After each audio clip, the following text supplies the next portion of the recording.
Ciao ragazzi, my name is Anthony Privatera. I'm from Southwest Sydney, Australia, and I've been asked to give my spiel for the guys at the awesome 90-Minute Club, so make sure you're following them on all platforms, and a special shout out and thank you to Michelangelo for reaching out.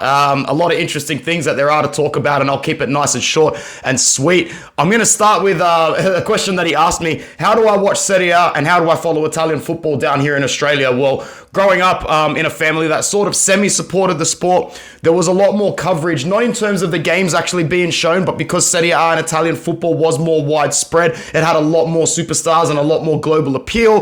There was a lot of, some action on the weekend, some Sunday shows with a show called The World Game. I was always up following results, but it wasn't until I was about 14, 15 that I was able to get onto my first dodgy streams and watch some really slow Inter games. And from there on in, the Serie A and Inter, pretty much my only loves. Let's talk a little bit about the national team, though.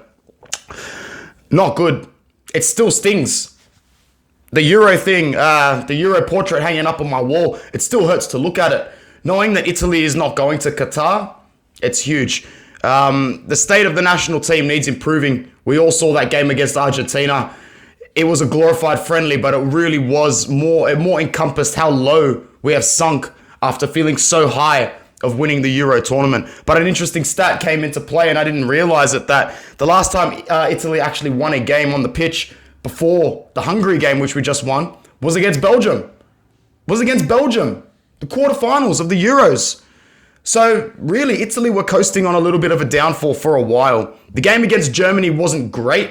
There were some slight improvements. The game against Hungary, there were improvements, but Hungary are not a world-class team. They themselves are not going to the World Cup. They are not world beaters. Italy are champions. They're a champion side, and they need to be better. So I guess the new revolution, or the revolution part 2 under Mancini, starts now. Do I think he should be sacked? No, only because there isn't a direct replacement coming in. To sack someone like Mancini, I would rather have like a Conte or an Ancelotti sitting on the sideline ready to take over. If it's not going to be one of those two gentlemen, then you really have to start a whole new revolution with a young coach. And at the moment, Mancini sort of sits in the middle ground of that. I think Lorenzo Pellegrini once again showed everybody that he's probably the most versatile midfielder in the Italian side. It's not that we don't have decent players. It's that the players that carried on after the Euro, there was no other ceiling for them to reach. I think that they honestly thought that they were just entitled to go to Qatar. And it was really, really disappointing.